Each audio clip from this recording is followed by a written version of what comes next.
Hello friends, welcome to RPSC learning world. NCERT class 8 political science के notes देख रहे थे हम, सिविक्स पॉलिटिकल साइंस के। इसका चैप्टर नंबर 6 है और चैप्टर नंबर 6 का नाम है हास्याकरण से निपटना। ठीक है, तो ये नोट्स क्लास 8 के लिए तो रामबाण है ही, उसके साथ साथ जो भी कॉम्पिटिशनल एग्जाम्स, चाहे वो फर्स्ट ग्रेड हो, सेकंड ग्रेड हो, रीट हो, आरएस हो, यूपीएससी हो, जो राजस्थान से जो भी ये तैयारी कर रहे हैं, तो वो ये पॉलिटिकल के नोट्स जो है एनसीईआरटी के देख सकते हैं।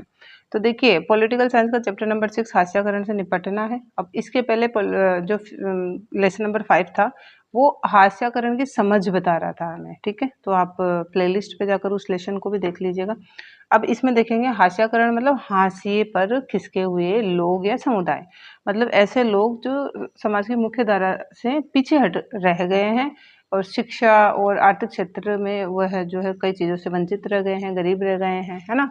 मेन स्ट्रीम के साथ, समाज की के साथ नहीं चल पाते हैं, तो वो है दलित, आदिवासी वगैरह। ठीक है, तो हास्याकरण से निपटा कैसे जा सकता है कि भाई समाज में सारे जो ग्रुप है वो इक्वल नहीं है, समुदाय इक्वल है नहीं, कोई बहुत गरीब है, कोई बहुत अमीर है। तो ऐसी स्थिति में जो हास्याकरण समुदाय है, जो आदिवासी है, दलित है ना, एससी, एसटी, ओबीसी, तो इन समुदायों के द्वारा हास्याकरण से कैसे निपटा जा सकता है, मतलब समाज की मुख्य धारा के साथ ये कैसे जुड़ पाए, इसके लिए ये उपाय इस लेसन में हमें मिलेंगे। तो हास्याकरण से निपटना, इसमें पिछले अध्याय के बारे में लिखा है मैंने। इस पिछले अध्याय में हाशियाई समुदायों के बारे में हमने पढ़ा था। ठीक है, हाशियाई समुदाय आदिवासी, मुसलमान, औरतें, दलित आदि, ये समुदाय असमानता व भेदभाव का अपने तरीकों से विरोध करते हैं। तो ऐसा नहीं है ये विरोध नहीं करते हैं, विरोध करते हैं, लेकिन अपने तरीकों से विरोध करते हैं। अब इस लेसन में हम क्या क्या पढ़ने वाले हैं दोस्तों, तो आपके सामने है। इस लेसन में ये समुदाय हास्याकरण से निपटने हेतु क्या तरीके अपनाएं, मतलब हास्याकरण पर तो आ गए हैं ये। ठीक है, तो समाज की मुख्य धारा से तो पिछड़ गए हैं, लेकिन अब इन्हें कौन कौन से तरीके अपनाने चाहिए, ये इस लेसन में है। संविधान इनकी कैसे मदद करता है हास्याकरण से निपटने के लिए, शोषण से बचने हेतु इनके कौन कौन से अधिकार संविधान के द्वारा दिए हुए हैं, और सरकार इनको आगे लाने के लिए क्या क्या प्रयास कर रही है, इन सभी की बात हम इस लेसन में करने वाले हैं। इसमें आपके क्लास 8 पॉलिटी के चैप्टर 6 में सबसे पहला हास्याकरण से निपटने के लेसन में सबसे पहला टॉपिक है मौलिक अधिकारों का उपयोग। तो ये लोग मौलिक अधिकारों का उपयोग कैसे कर सकते हैं, तो देखिए, मौलिक अधिकारों का उपयोग ये दो प्रकार से कर सकते हैं। अब खुद भी समाज की मुख्य धारा के साथ आने के लिए कैसे, यदि दलितों को लगता है कि व्यक्ति या समुदाय या सरकार उनके साथ गलत कर रही है, ठीक है, उनके उनके अधिकारों से वंचित कर रही है, तो वे मौलिक अधिकारों का सहारा ले सकते हैं। और आपको पता है 6 मौलिक अधिकार पढ़े थे हमने इन्हीं पॉलिटी के नोट्स से, आप प्ले लिस्ट पर जाकर देखिए। और 6 मौलिक अधिकारों में से वो 6 के 6 मौलिक अधिकार उनके भी हैं, तो ये बता सकते हैं कि इनके भी 6 मौलिक अधिकार हैं। ठीक है, और आपको पता है अगर कोई भी मौलिक अधिकार प्रेस होता है किसी भी समुदाय के द्वारा, किसी व्यक्ति के द्वारा, तो वह व्यक्ति भले किसी भी जाति का हो, किसी भी धर्म का हो, अदालत का सहारा ले सकता है। ठीक है, तो सबसे पहले तो ये मौलिक अधिकारों का सहारा ले सकते हैं। दूसरा, सरकार का ध्यान संविधान की ओर आकर्षित करवा सकते हैं, ग्रुपिंग करते हैं। ठीक है, और यूनिटी बनाकर किसी भी कानून वगैरह का उल्लंघन करते हैं, तो सरकार का ध्यान संविधान की ओर आकर्षित करवा सकते हैं, जिससे संविधान का पालन हो और इनको न्याय मिल सके। तो ये दो तरीके हैं, ये मौलिक अधिकारों का उपयोग करते हैं अपने अधिकारों की रक्षा के लिए। अब एक उदाहरण के द्वारा यहाँ क्लास 8 में समझाया गया है। मुसलमानों व अन्य अल्पसंख्यक समूह हैं, सांस्कृतिक व शैक्षणिक अधिकारों की स्वतंत्रता का अधिकार प्राप्त है। आपको पता है मुसलमानों और अन्य जो अल्पसंख्यक समूह हैं, उनमें अपने 6 जो अधिकारों में एक अधिकार है सांस्कृतिक व शैक्षणिक अधिकारों की स्वतंत्रता का अधिकार। ठीक है, तो वो इनको प्राप्त है। अब इनसे क्या होता है, जिससे इनकी संस्कृति पर बहुसंख्यक का वर्चस्व नहीं हो सके और न ही इनकी संस्कृति नष्ट हो सके। ठीक है, तो इनकी संस्कृति पर जो अधिकार या इनकी संस्कृति या विविधता पर अधिकार, शैक्षणिक अधिकारों पर अधिकार दिखाता है ये संस्कृति और शैक्षणिक अधिकार। इस अधिकार से ये अपनी जो संस्कृति है उसको यूनिक बनाए रख सकते हैं, इनको कोई भी जो है कैप्चर नहीं कर सकता। ठीक है, इनकी संस्कृति की विविधता को मिटा नहीं सकता। तो ये मुसलमानों और अन्य अल्पसंख्यक समूह के द्वारा इनको समझाया गया है। यहाँ पर मैंने एक जगह ही ये 6 अधिकार वापस लिख दिए हैं, थोड़ा सा नोटिस कर लीजिएगा, बहुत यूजफुल है।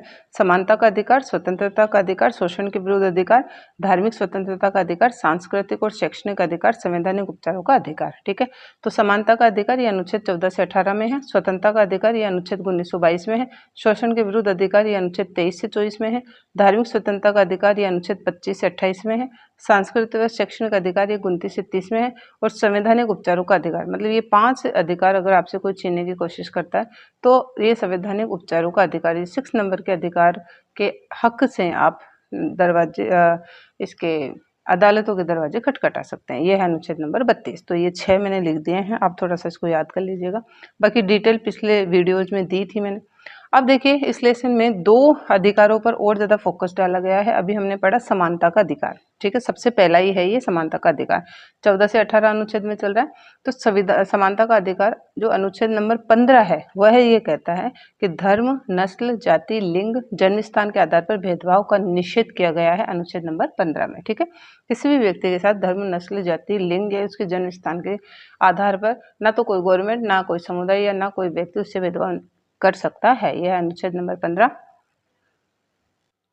इसके बाद में इस लेसन में अनुच्छेद नंबर 17 पर फोकस डाला गया है। क्या है ये? अस्पृश्यता और छुआछूत का उन्मूलन। तो एनसीईआरटी में बताया गया है कि अनुच्छेद नंबर 17 में अस्पृश्यता और छुआछूत का उन्मूलन कर दिया गया है और उसको छुआछूत को दंडनीय अपराध घोषित कर दिया गया है गवर्नमेंट के द्वारा। कोई भी दलितों को मंदिर जाने से नहीं रोक सकता, पढ़ने से नहीं रोक सकता और सार्वजनिक सुविधाओं के यूज करने से नहीं रोक सकता, ये कहता है अनुच्छेद नंबर 17। तो ये स्पेशली याद रखना, ये 2 फोकस करवाए हैं एनसीईआरटी में। एक नोट देख लीजिए, 14वीं शताब्दी के प्रसिद्ध भक्त कवि चोखा मेला। चोखा मेला कौन थे? 14वीं शताब्दी के प्रसिद्ध भक्त कवि थे। तो ये चोखा मेला की पत्नी का नाम आया है इस लेसन में, जिनका नाम था सोयराबाई। क्या? सोयराबाई। महाराष्ट्र की विख्यात भक्त कवित्री हुआ करती थी ये।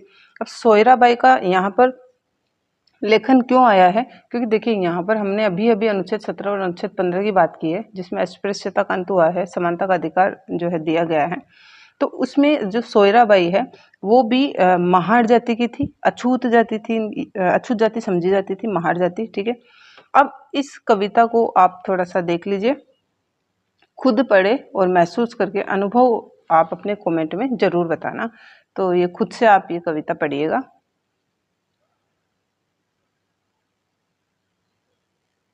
अब हमने अभी पढ़ा कि मौलिक अधिकारों का ये कैसे उपयोग कर सकते हैं, साथ में अनुच्छेद नंबर 17 और 15 की बात की हमने, ठीक है, सोयराबाई की बात की। और कविता पढ़ के जरूर बताइएगा कि ये क्या कहती है कविता, है ना, कैसी फीलिंग आ रही है ये कविता पढ़कर, कैसे जो भेदभाव थे समाज में, तो ये जरूर बताइएगा। अब नेक्स्ट टॉपिक है एनसीईआरटी में हाशियाई तबकों के लिए कानून, या सरकार के प्रयास कह सकते हैं आप, ठीक है। तो हाशियाई तबकों के लिए कानून, तो जो भी हाशियाई ग्रुप है, अब औरतें भी हाशियाई ग्रुप में आती है, दलित भी आते हैं, मुसलमान भी आ रहे हैं, आदिवासी भी आ रहे हैं, ठीक है। तो ये हाशियाई जो भी ग्रुप हैं उनके लिए क्या क्या कानून की व्यवस्था की गई है संविधान में, और सरकार के प्रयास भी कहे जा सकते हैं, मतलब सरकार हाशियाई तबकों के लिए सरकार क्या प्रयास कर रही है, ऐसे भी आपसे क्वेश्चन बोर्ड में किया जा सकता है। तो इन दोनों का आंसर एक ही होगा, ठीक है। सरकार हाशियाई तबकों के लिए खास कानून और नीतियां बनाती है समय समय पर। ये नीति योजनाएं किसी समिति की सिफारिश या सर्वेक्षण के नतीजों पर आधारित होती है, मतलब अब नेचुरल है, कोई समिति बनाती है कोई भी योजनाएं, तो ये नीति और ये जो योजनाएं होते हैं ये इन समिति के सर्वेक्षण पर आधारित होती है। अब सबसे पहली बात हुई है कि सरकार के प्रयासों में सबसे पहले है सामाजिक न्याय को प्रोत्साहित करती है सरकार, ठीक है। तो सामाजिक न्याय को कैसे करती है? राज्य या केंद्र सरकारें जनजाति आबादी क्षेत्र में विशेष योजनाएं लागू करती है, कानून लगाती है, जिससे असमानता का खात्मा हो सके। जैसे मुफ्त ठीक है, सॉरी, मुफ्त या रियायती दरों पर छात्रावास की सुविधा उपलब्ध कराती है शिक्षा का प्रसार करने हेतु। और दूसरा है आरक्षण। आरक्षण भी इसी प्रकार का कानून या नीति है। तो सामाजिक न्याय के लिए 2 प्रकार के काम कर रही है गवर्नमेंट अभी। एक तो विभिन्न प्रकार की योजनाएं, स्कीम लाती है, ठीक है, इन हाशियाई ग्रुप्स के लिए कानून लगाती है जिससे ये समाज में आगे आ सके। दूसरा, बहुत ही कम दरों पर हॉस्टल वगैरह में रहने की सुविधा देती है, फ्री एजुकेशन देती है जिससे एजुकेशन के क्षेत्र में ये लोग आगे बढ़ सके। और तीसरा सबसे बड़ा सामाजिक न्याय को प्रोत्साहन देती है आरक्षण। तो आरक्षण एक अपने आप में एक विवादास्पद मैटर है, बट आरक्षण सामाजिक न्याय को प्रोत्साहन ही देता है। अब ये आरक्षण क्यों जरूरी है, इसका सामाजिक न्याय से क्या संबंध है, ये नेक्स्ट देखते हैं। तो देखिए आरक्षण, तो आरक्षण एक अपने आप में बहुत बड़ा टॉपिक है और आपकी इसी 8th क्लास की एनसीईआरटी में आरक्षण से रिलेटेड अलग से आपको क्वेश्चन पूछ सकता है। तो प्लीज आप आरक्षण के मुद्दे को अच्छे से देखें। तो देखिए, दलितों व आदिवासियों को सामाजिक न्याय देने के लिए आरक्षण महत्वपूर्ण है। सामाजिक न्याय के लिए आरक्षण महत्वपूर्ण है। अब आरक्षण, क्योंकि समाज में इन समुदायों को सदियों तक शिक्षा और दक्षता में वंचित रखा गया, आरक्षण में समाज में इनको आगे बढ़ाया जा सकता है, असमानता को खत्म किया जा सकता है। तो आरक्षण देकर 2 काम कर सकती है गवर्नमेंट। एक तो समाज में असमानता को कम करती है, समाज में इन तबकों को जो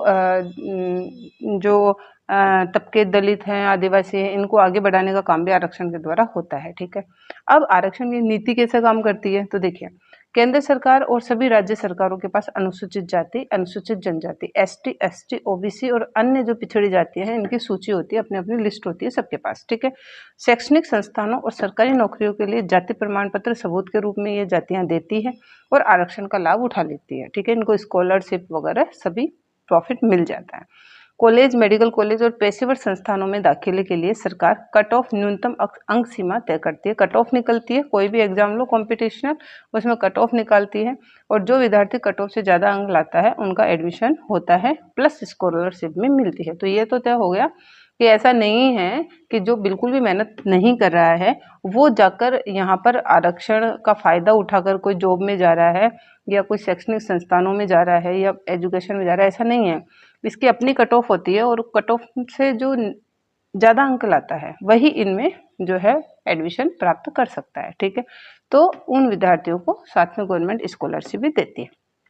स्कॉलरशिप, छात्रवृत्ति आप सभी जानते होंगे, स्कूल में भी स्कॉलरशिप मिलती है एससी एसटी के बच्चों को, है ना, और लड़कियों को भी प्रोत्साहन राशियां मिलती है। तो स्कॉलरशिप का फायदा क्या है कि बच्चों, ऐसे तबके के लोग जिनकी आर्थिक स्थिति ठीक नहीं है, ठीक है, और उनका जो एजुकेशन का बर्डन है वो गवर्नमेंट उठा लेती है स्कॉलरशिप के माध्यम से, ताकि उनके पेरेंट्स को कोई दिक्कत नहीं आती है ना, एजुकेशन बर्डन उन पर नहीं आता है और वो फ्री बच्चे पढ़ पाते हैं। तो ये हो गई आरक्षण की नीति, इस प्रकार से काम करती है सेंट्रल और स्टेट गवर्नमेंट में। ठीक है, और आरक्षण के फायदे हो गए। अब दोस्तों ये शीट आपकी एनसीईआरटी में बनी हुई है। ठीक है, ये सीट एनसीईआरटी में बनी हुई है। अब इसमें ये 3 जो है योजनाएं दी गई है और पूछा गया है आपको, तो इससे क्या फ़ायदा मिल रहा है तो ये मैंने फिल कर दिए हैं, आप देख लीजिए। विद्यार्थियों के लिए वजीफा, वजीफा जिसे स्कॉलरशिप ही कहते हैं, छात्रवृत्ति कहते हैं। ठीक है, तो विद्यार्थियों के लिए वजीफे की व्यवस्था जो योजना चला रही है गवर्नमेंट, उससे क्या मिलेगा तो देखो, न्याय क्या मिलेगा, न्याय तो मिलेगा। क्या न्याय मिला, बच्चों, प्रशिक्षु को वित्तीय राहत मिलती है। ठीक है, किताबें, फीस आदि का खर्च कवर होने से परिवार पर वित्तीय बोझ कम पड़ता है। ओके, लाभ क्या मिला, शिक्षा का अवसर प्राप्त हो गया एससी एसटी ओबीसी के बच्चों को, सामाजिक समानता बढ़ी। ठीक है, वो भी समाज में अपना स्टैंडर्ड मेंटेन करने में कामयाब हो जाते हैं एजुकेशन के जरिए, और वंचित वर्ग शिक्षा से उन्नत होता है और आगे बढ़ता है। ये फायदे हो गए स्कॉलरशिप के। फिर देखो, इन्होंने कहा कि विशेष स्थानों का गठन किया गया है, तो उससे क्या प्रॉफिट होता है तो देखो, विशेष स्थानों का गठन किया गया है, उससे सामाजिक न्याय बढ़ता है और वंचित वर्ग को समय पर न्याय मिल जाता है इनकी मदद से। फिर सरकारी स्कूल के लड़कियों के लिए विशेष योजनाएं लाती है गवर्नमेंट, इससे क्या प्रॉफिट होता है तो लड़कियों का शैक्षिक प्रोत्साहन होता है, उनमें शैक्षिक उन्नति होती है और सामाजिक समानता स्थापित होती है। लड़कियां जो जेंट्स के अकॉर्डिंग पीछे रह रही है एजुकेशन में, उसमें एजुकेशन में बराबरी के का जो है उनमें बराबरी का ओहदा आ जाता है इन सपोर्ट से। ठीक है, तो इस प्रकार से ये योजनाएं और ये न्याय है। अब आपकी इसी बुक में कबीरदास जी का जिक्र किया गया है, तो ये पॉइंट भी हमें छोड़ना नहीं है क्योंकि क्वेश्चन कहीं से भी उठाती है एनसीईआरटी। तो देखिए, कबीर, तो कबीर का जनरली हमें पता है कि 15वीं शताब्दी के कवि थे ये, बुनकर थे। कविताएं कैसी लिखी इन्होंने, परम सत्ता, परम सत्ता ईश्वर, तो परम सत्ता के प्रति इनका अनन्य प्रेम पर केंद्रित थी इनकी जितनी भी कविताएं हैं, जितने भी दोहे हैं। ठीक है, अब देखिए, कबीर ने एक अलग से जो है प्रयास किया, क्या, अछूत शब्द का नया अर्थ दिया। अछूत जो छूने योग्य नहीं है, जिनको बहिष्कृत किया गया समाज में से। ठीक है, तो अछूत शब्द का एक नया अर्थ दे दिया कबीरदास जी ने। अस्पृश्यता ही ज्ञान का सर्वोच्च स्तर है, ये पूछा भी जा सकता है, ये किसने कहा कि अस्पृश्यता ही ज्ञान का सर्वोच्च स्तर है। तो देखिए, लाइन पढ़ने में ऐसा लग रहा है, लेकिन इसके अर्थ पे जाइए, कबीर क्या कहना चाहते हैं। तो अस्पृश्यता ही ज्ञान का सर्वोच्च स्तर है, तो अर्थात वास्तव में अछूत सबसे ऊंची अवस्था में है। कबीरदास जी ने कहा जो अछूत है ना, वो सबसे ऊंची अवस्था में है, क्योंकि वह संकुचित और विभाजित विचारों से मुक्त है। अस्पृश्य ही ज्ञान का सर्वोच्च स्तर है, मतलब कि ये जो संकुचित और विभाजित स्तर किसमें है, ऊंची जातियों में है। वो छुआछूत करते हैं, वो तेरा मेरा करते हैं, जबकि जो अस्पृश्य स्वयं लोग हैं वो इन संकुचित विचारों से ऊपर उठ गए हैं। मतलब सबसे ज्यादा श्रेष्ठ ज्ञानी कौन है, अछूत है, ये कबीरदास जी ने कहा। इसके अलावा कबीरदास जी ने 2-4 बातें और बताई दोस्तों।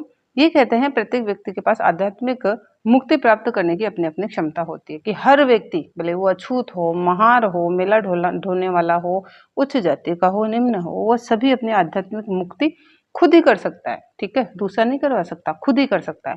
एक धार्मिक और जातिगत भेदभाव के साथ साथ ताकतवर लोगों की इन्होंने आलोचना की थी और समानता और श्रम, मेहनत का जो है महत्व पर इन्होंने बराबर बल दिया था। तो ये कबीरदास जी के बारे में मुख्य बातें यहाँ पर कही गई है। फिर नेक्स्ट आ जाता है दोस्तों अनुसूचित जाति एवं अनुसूचित जनजाति अधिनियम 1989। ये बहुत इंपॉर्टेंट है। इसको अत्याचार निवारण एक्ट 1989 भी कहा जाता है, कंफ्यूज ना हो।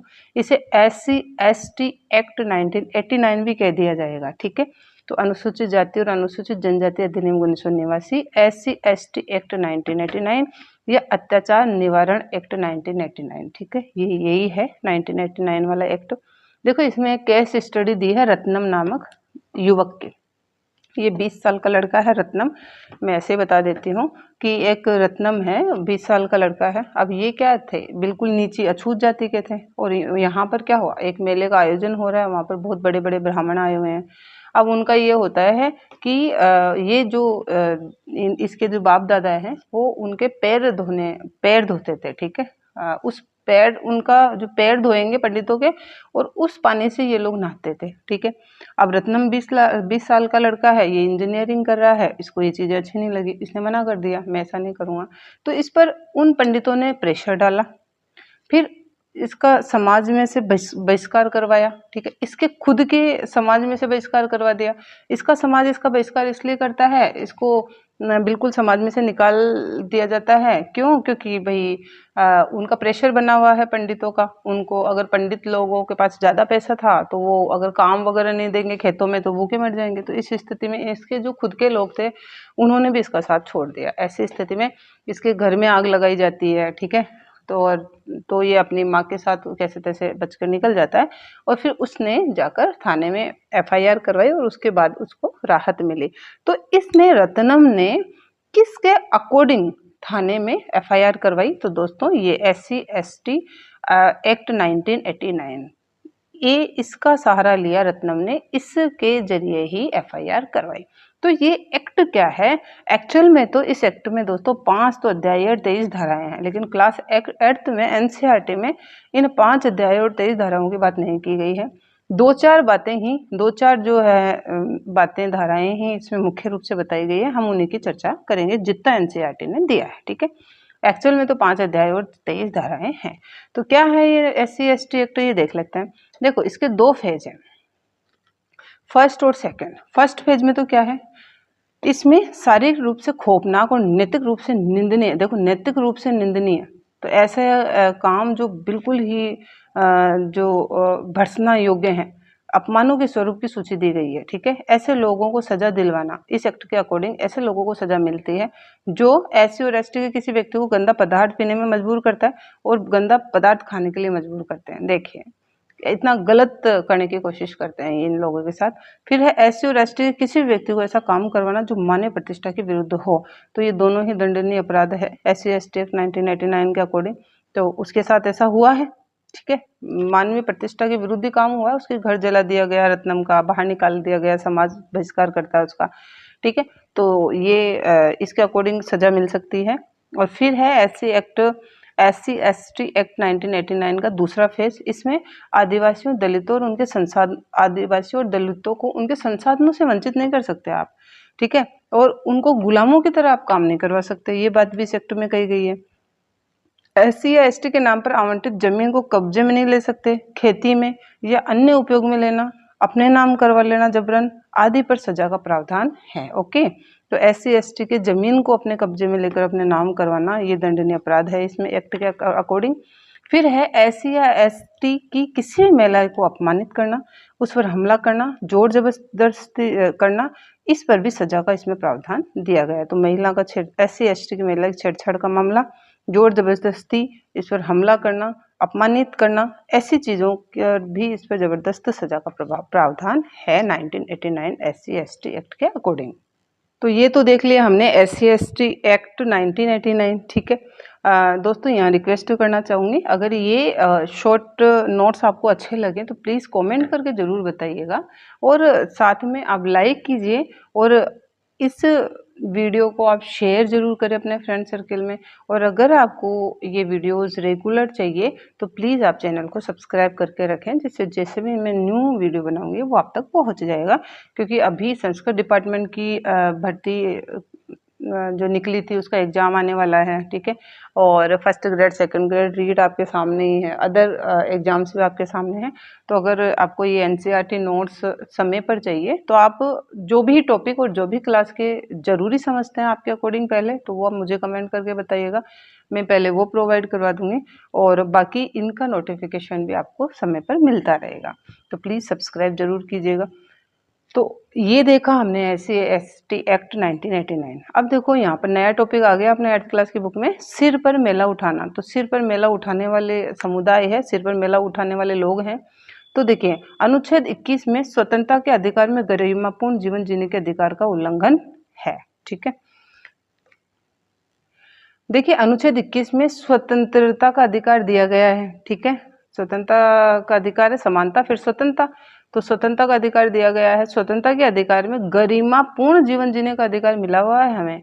तो ये जो सिर पर मेला उठाना क्या है, ये स्वतंत्रता के अधिकार का, गरिमापूर्ण जीवन जीने के अधिकार का उल्लंघन है अनुच्छेद 21 के अनुसार, ठीक है। सिर पर मेला उठाने के लिए आप किसी को मजबूर नहीं कर सकते। 2003 में सफाई कर्मचारी आंदोलन ने जनहित याचिका क्यों दायर की? यहाँ पर दो चीजें आएगी, सिर पर मेला उठाना ये टॉपिक लिया है तो इस पर IPL लगी थी, सॉरी PIL लगी थी, ठीक है। तो 2003 में सफाई कर्मचारी आंदोलन ने जो PIL दायर की थी, जनहित याचिका दायर की थी, वो क्यों की थी? और 2005 में इसका रिजल्ट आया था, सर्वोच्च न्यायालय ने इसका क्या फैसला दिया था, ये दो बातें हम देख लेते हैं।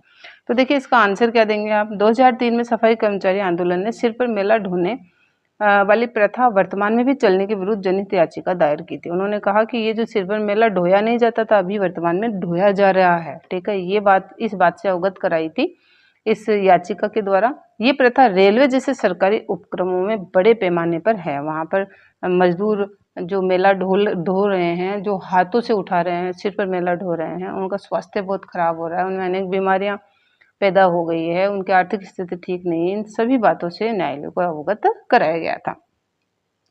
इसमें मौलिक अधिकारों को लागू करने का भी आग्रह किया कि भाई मेला ढोलने वाले लोग भी इंसान है और उनके भी 6 के 6 पूरे के पूरे मौलिक अधिकार हैं।